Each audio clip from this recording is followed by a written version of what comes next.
Assalamualaikum warahmatullahi wabarakatuh. Bersama saya Muhammad Inwanulikulil Mahamid, blogger sekaligus sejarawan yang mengulik tempat-tempat bersejarah. Kali ini saya ada di Kabupaten Madiun, tepatnya di Desa Sidomulyo, Kecamatan Sawahan, Kabupaten Madiun.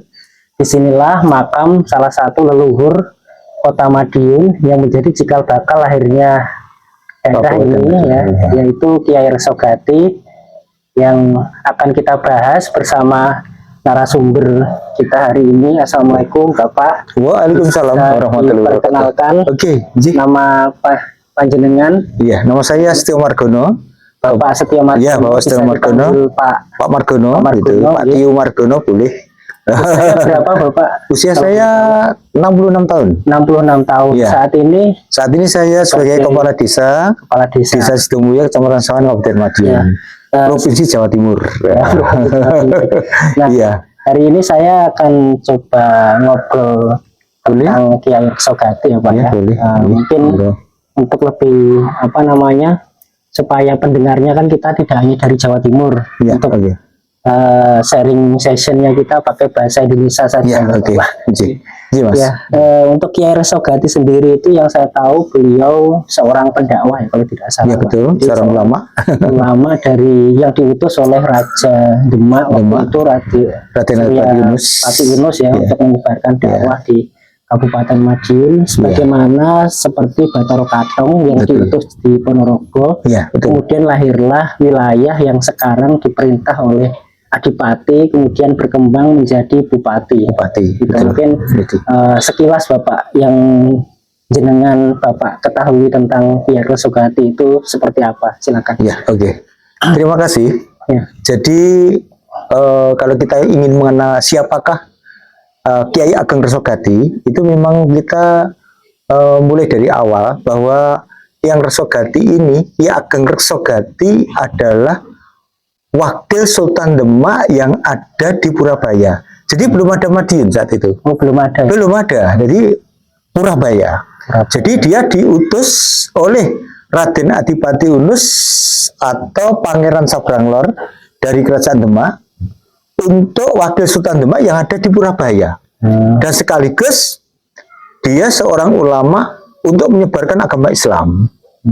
Dan kebetulan saat itu di sini masih ada pengaruh, yaitu Kerajaan Majapahit.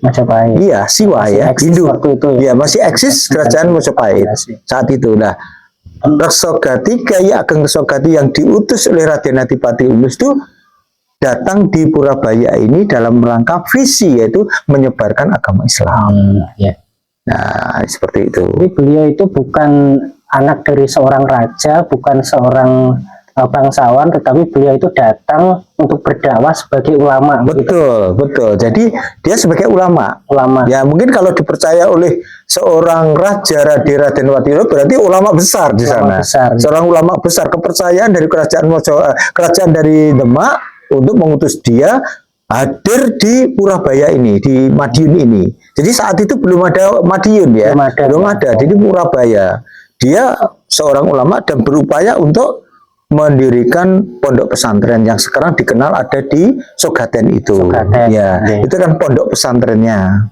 Ya, jadi maka di situ ditemukan beberapa beberapa batu-batu, beberapa pondasi umpah itu. Ya, betul, pijakan bangunan untuk pesantren, pembatas untuk kerajaan. Iya, betul. Itu akhirnya disitulah ada pesantren, ya, pesantren di Sogaten itu. Tapi untuk makam, itu kebetulan makamnya ada di Sidomulyo sini. Karena apa? Antara wilayah Sogaten dengan Sidomulyo dulu jadi satu.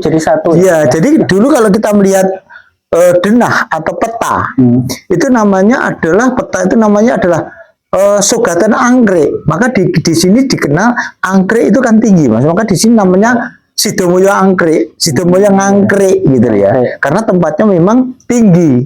Jadi pada zaman dulu memang seorang tokoh itu kalau dimakamkan dicarikan tempat yang paling tinggi sehingga betul menghormati juga dan tidak kena banjir. Salah satu contoh kalau di sini, Mas. Di sini itu kalau di Sidomulyo itu kalau berada di barat sana, yang tadi lewat di perempatan sana dekat Iya, kantor desa. perempatan. Itu kalau banjir satu dada atau satu dada. leher, sini tidak banjir, Mas. Oh, Jadi kalau penyanyi tidak ke dari barat ke timur ke arah makam, itu seperti menanjak tapi tidak kerasa. Itu tidak terasa. Tidak terasa. Oh. Tapi kalau penyanyi kondur dari sini, itu ke barat itu seperti apa ya?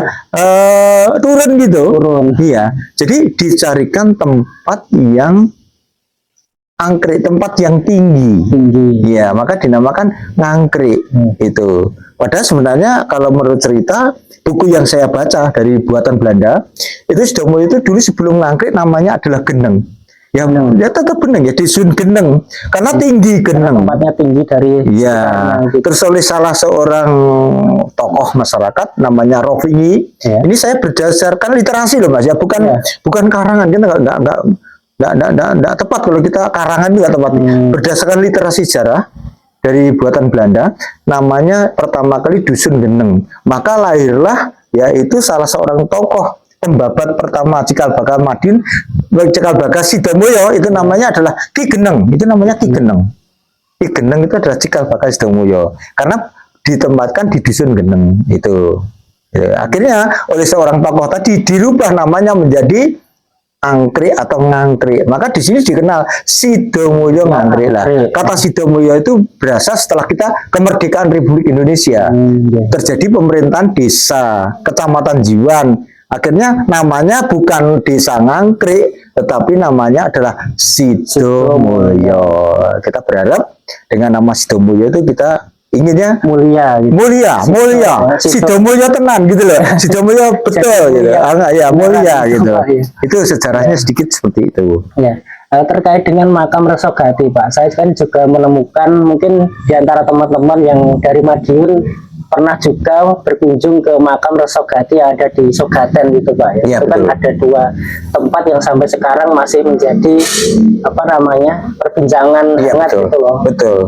Di mana kira-kira yang asli gitu, Pak? Saya. Kalau menurut saya begini, Mas, kita seorang akademisi. Saya kebetulan dulu seorang pendidik ya, seorang akademisi. Kalau saya yakin bahwa apa yang ditemukan oleh seorang tokoh sejarah. Sekarang kan sudah ada buku sejarah berdirinya Kabupaten Madiun. Tersusun dengan baik edisi tahun 1980. Literasi sejarah menyebutkan bahwa makam Kiai Ageng Resogati berdasarkan temuan situs dan sebagainya itu berada di Desa Sidomulyo, Kecamatan Sawan, Kabupaten Madiun. Mengapa kita percaya? Kita harus mengakui seorang itu punya secara akademisi itu dapat dipertanggungjawabkan secara seorang ahli sejarah itu kalau mau menulis sejarah mesti memakai data, survei, data, kemudian memakai situs-situs yang dapat dipertanggungjawabkan. Ternyata saya berani selaku kepala desa, saya menyampaikan pada khalayak ramai bahwa makam Kiai Resogati berada di Desa Sidomulyo, Kecamatan Sawan, Kabupaten Madiun. Karena apa? Berdasarkan literasi sejarah. Jadi tidak dari omong-omong, tidak hanya dari omong-omong aja, enggak, ya itu enggak. Nah, tadi ditanyakan kembali pada yang Resogati, mengapa yang Resogati itu tidak menjadi Adipati Madiun? Yang Resogati itu adalah seorang ulama besar yang hanya diutus dan merupakan wakil Sultan Demak yang ada di Surabaya. Dia bukan keturunan raja. Dia tidak memiliki darah biru. Sehingga pada saat itu karena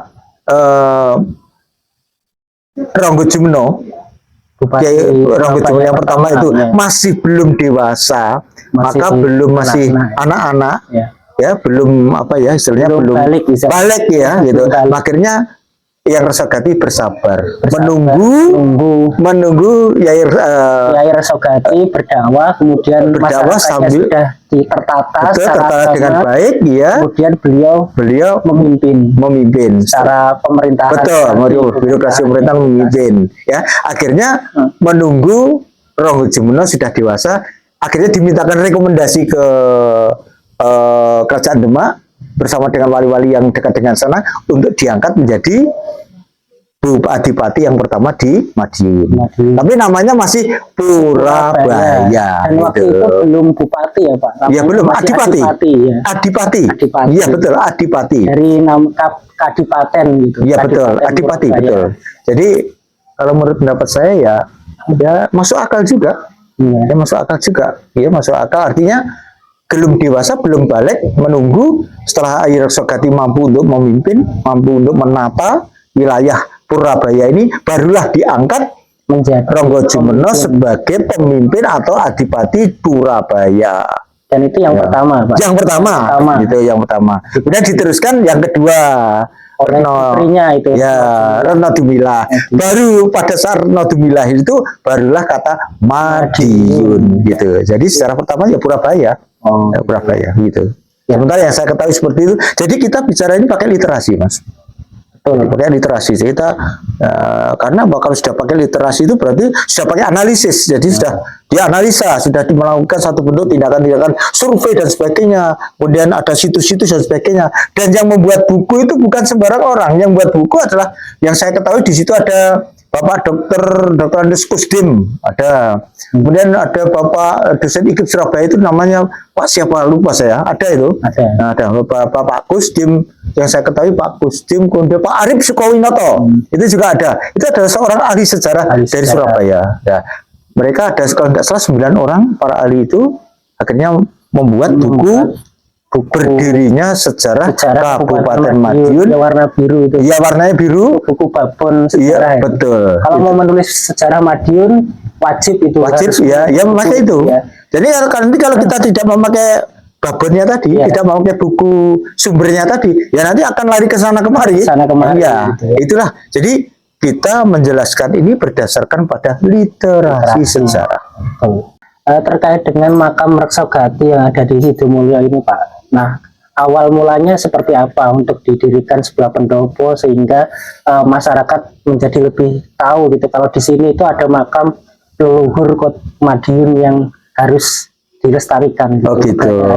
Begini Mas, memang perjalanan sejarah dari kepala desa satu, kepala desa yang lain dan seterusnya.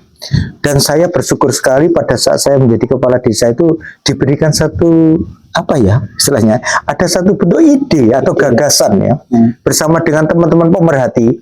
Dulu belum seperti ini Mas, katanya masih nanti bisa dipersani di foto-foto di YouTube atau di video atau media sosial bahwa dulu sangat sederhana sekali. Jadi belum ada cungkup, belum ada. Dan saya bersama dengan teman-teman membuat cungkup ini ya dengan gotong royong. Akhirnya setelah kita buat cungkup itu banyaklah berdatangan para peziarah. Nah, mengapa kami ingin mengembangkan budaya atau kita nguri-nguri leluhur kita? Ya paling tidak kita nggak boleh merupakan sejarah. Dia adalah seorang tokoh yang betul-betul membawa kita sekarang ini. Tanpa beliau kita nggak akan bisa. Nah, gagasan itu muncul dari pemerhati makam Kiai Ageng Resogati, tentu saja didukung oleh warga masyarakat kita. Akhirnya muncullah upaya kita untuk nguri-nguri leluhur kita, yaitu yang Resogati sebagai cikal bakal Kabupaten Madiun. Nah, itu saya sangat antusias sekali dan saya sangat setuju sekali karena apa? Ada bukti literasi sejarah. Sehingga saya memberanikan diri untuk memasang papan yang ada di pinggir jalan sana, makam Kiai Resogati. Berarti akan dapat dipertanggungjawabkan secara akademisi, dapat dipertanggungjawabkan secara sejarah, juga dapat dipertanggungjawabkan. Maka dari itulah kami pinginnya satu, yaitu ingin muri-muri para leluhur kita dan mengembangkan budaya yang ada di Sidomulyo ini. Yang kedua adalah harapan saya bisa meningkatkan kesejahteraan daripada warga masyarakat desa sini, dan tentu saja yang ketiga mendapatkan berkah Allah Subhanahu wa taala atas beliau ini dimakamkan di desa Sidomulyo, sehingga akan membawa dampak terbaik ke depan buat desa Sidomulyo untuk bisa diketahui bahwa di desa Sidomulyo itu ada leluhur, ada tokoh pejuang Islam dalam rangka mengembangkan agama Islam pada saat itu dan sekarang berada di desa kita. Ini salah satu hal yang luar biasa. Tidak setiap desa punya leluhur peninggalan seperti ini gitu kan. Saya sangat berterima kasih sekali, dan tentu saja atas izin Allah Subhanahu wa taala saya bersama dengan teman-teman dan saya berada di pemerintah desa, akhirnya kita memohon beberapa bantuan kepada pemerintah, dan kebetulan pemerintah Kabupaten Madiun yang dipimpin oleh Pak Bupati kita ini, ya sebelumnya Pak Ahmad Dawawi, dan diteruskan oleh Pak Heri Wuryanto ini, Mas Wuryanto ini, Mas Heri Wur ini, alhamdulillah mereka ada respon terbaik dan memberikan bantuan-bantuan pada kita.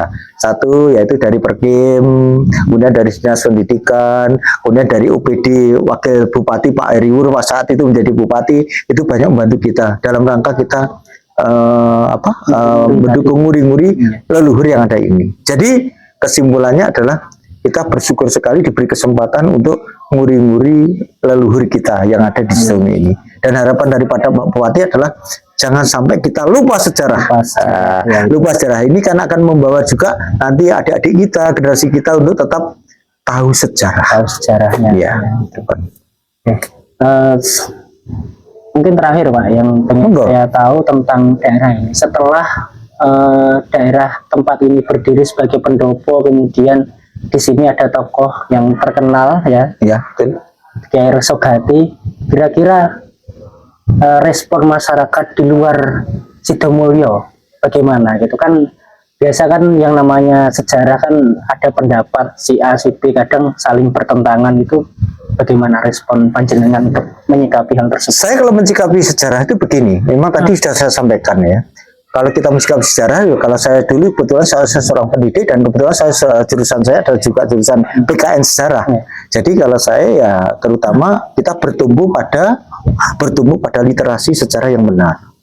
Namanya literasi sejarah itu dibuat, buku sejarah itu dibuat bukan karena karangan, bukan karena ada beberapa situs-situs yang memang dikaitkan dan akhirnya muncul satu bentuk sejarah yang menurut saya ya mendekati kebenaran gitu aja. Kalau namanya seorang ahli sejarah, arkeologi tentu saja berpikir itu mesti mengkaitkan itu mesti ada tandanya. Oh dari sini begini, ini ada kaitannya dan seterusnya. Nah untuk mensikapi ini tentu saja ya kita akan memberikan satu bentuk edukasi khususnya edukasi pada warga masyarakat. Dan saya selaku kepala desa, kalau ada orang berziarah ke sini, saya selalu berupaya untuk saya temui dan saya akan memberikan penjelasan sejelas-jelasnya dan saya buka pertanyaan-pertanyaan buat beliau, buat para berziarah. Harapan saya, karena di sini memang Sewu, kalau ini karena sejarah ini sudah terpendam lama abad 15. Kalau yang menjelaskan itu mungkin tidak baca literasi, mungkin juga akan bingung menjelaskannya. Tapi kalau orang ini menjelaskannya dengan literasi sejarah, tentu saja akan terjadi satu urutan. Dan alhamdulillah, Kiai Resogati ini dikenal sebagai seorang ulama penyebar agama Islam pertama kali di Purabaya atau di Madiun. Kemudian abad 15. Kemudian disusul oleh Kiai Ronggo Jumeno sebagai Adipati pertama, sebagai penerus pejuang Islam. Kemudian diteruskan abad berikutnya yaitu oleh Anom Besari yang ada di Kuncen Caruban itu, Kuncen Caruban. Kemudian abad berikutnya diteruskan oleh Kiai Basariah yang sekarang besar seperti itu dikenal ya. Setelah Kiai Basariah akhirnya diteruskan oleh Muhammad bin Umar.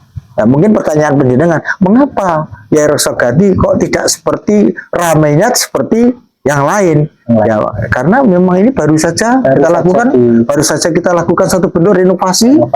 Dan baru mendapatkan istilahnya apa? Baru kita kita uri-uri gitu aja lah.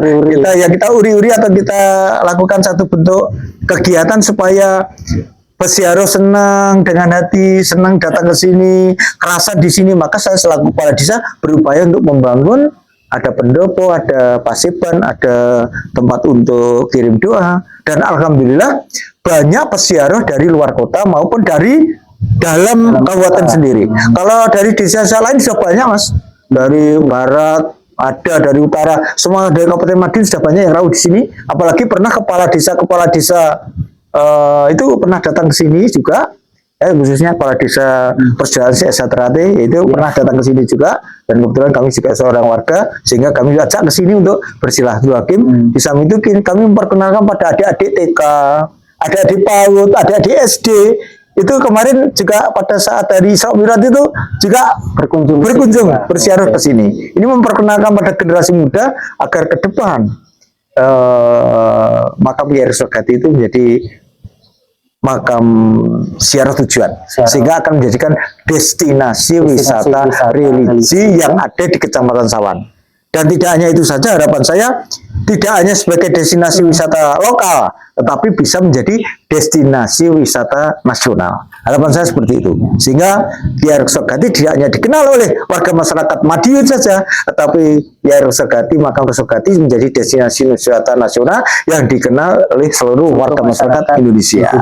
Harapan saya seperti itu. Mudah-mudahan Allah Subhanahu wa taala mengijabahi, dan tentunya kita berharap mudah-mudahan pemerintah Kabupaten Madiun memperhatikan kita untuk memberikan fasilitas-fasilitas sehingga paling tidak kalau dikunjungi itu betul-betul sesuai dengan keinginan para peziarah, aman, bersih, kondusif, menyenangkan, kembali lagi. Iya, menyenangkan, dan tentu saja mereka berada di sini kerasan. Harapan saya seperti itu. Oke, semoga tadi niat baik dari Pak Setio juga realisasi gitu untuk tahun-tahun berikutnya semakin ramai bersejarah, dan paling penting kita tidak lupa dengan sejarah leluhur kita. Ya, karena seperti kata Insinyur Soekarno itu jas merah, Pak. Ya, jas merah. Jangan lupakan sejarah. Betul. Meninggalkan sejarah. Betul. Ya, itu saja edukasi pada adik-adik. Dan kebetulan ini saya juga sudah membuat seputar siapa Resogati itu sudah mulai saya susun. Harapan kita nanti menjadi satu buku, dan itu buku itu nanti akan saya sebarkan pada adik-adik di SD dulu, mungkin di SMP, di lingkungan Kecamatan Sawan dulu, Mas. Kita belum bisa secara nasional, belum. Jadi kita mulai dari SD, dari SMP, dari SMA yang berada di wilayah Kecamatan Sawan. Mudah-mudahan upaya saya ini didukung oleh pemerintah. Harapan saya nanti dalam rangka mendistribusikan buku-buku itu yang terkait dengan Kiai Ageng Resogati bisa terwujud. Kalau dijual saya mau beli satu, Pak. Wah, nggak usah beli. Ini kan jadi Mas tidak kesini aja sama Mas Bayu. Biasanya saya beli. Terima kasih sebelumnya Pak Setio atas waktunya, atas pencerahannya tadi tentang Kiai Resogati. Nah, tentu harapannya jangan sampai kita melupakan sejarah, jangan sampai meninggalkan sejarah, dan semakin giat kita untuk belajar sejarah. Baik, terima kasih Pak Setio atas waktunya. Sama-sama. Terima kasih, Mas. Sampai bertemu di lain kesempatan. Alhamdulillah. Demikian tadi hasil wawancara saya ngobrol dengan Bapak Setio tentang Kiai Resogati di situs yang ada di Desa Sidomulyo, Kecamatan Sawan, Kabupaten Madiun. Tadi saya singgung, Mas, ada sedikit di sini yang ketinggalan tadi.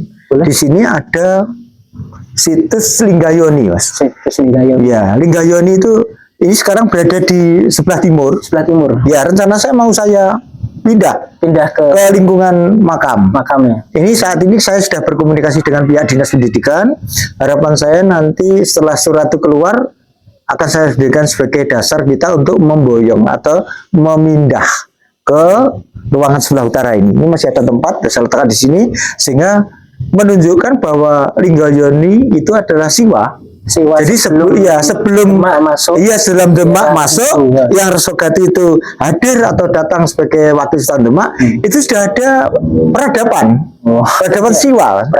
Iya, dan kebetulan sebelum yang Resogati datang di Purabaya ini kan Madiun ini kan berada di kekuasaan Mojopahit sebelumnya. Jadi ya lebih dulu Mojopahit, dan di sini juga hidup peradaban ditunjukkan dengan adanya situs Linggayoni yang ada di sebelah timur daripada makam ini. Ini menunjukkan bahwa di sini dulu hidup peradaban Hindu. Jadi hidup komunitas paguyuban atau komunitas Hindu dibuktikan dengan adanya Linggayoni yang ada di sebelah itu. Jadi ini bisa menjadi salah satu temuan baru ketika kita bicara Islam, ternyata agama sebelumnya itu tidak 100% hilang gitu, Pak. Dia masih tetap ada, hanya saja memang kita belajar untuk saling berinteraksi, Ya, betul. berkomunikasi dan berkolaborasi. Iya betul. Jadi sebelumnya juga Ya. dari agama ini sebelumnya juga sudah ada di sini atas kerajaan Majapahit. Ya. Kemudian kerajaan Majapahit mulai pudar, ya, dengan ditunjukkan adanya satu bentuk kerajaan Hindu yang ada di Wengker itu. Wengker, ya. Nah, itu Lopo. akhirnya upaya Raden Adipatinus untuk berupaya untuk menguasai Madinah akhirnya mempersunting bersunting yang ada di kerajaan Wengker ini menjadi seorang permaisuri. Ini salah satu politik dalam rangka kita mengislamkan. Ya, salah satu upaya langkah menyebarkan Islam ya, Ya. jalur pernikahan gitu, Ya, jalur perdagangan, perdagangan dan sebagainya. Ya, ya betul Mas. Baik, mungkin itu yang dapat kami sampaikan. Sekali lagi terima kasih Pak. Ya, sama-sama. Informasinya. Ya. Wassalamualaikum warahmatullahi wabarakatuh. Waalaikumsalam warahmatullahi wabarakatuh.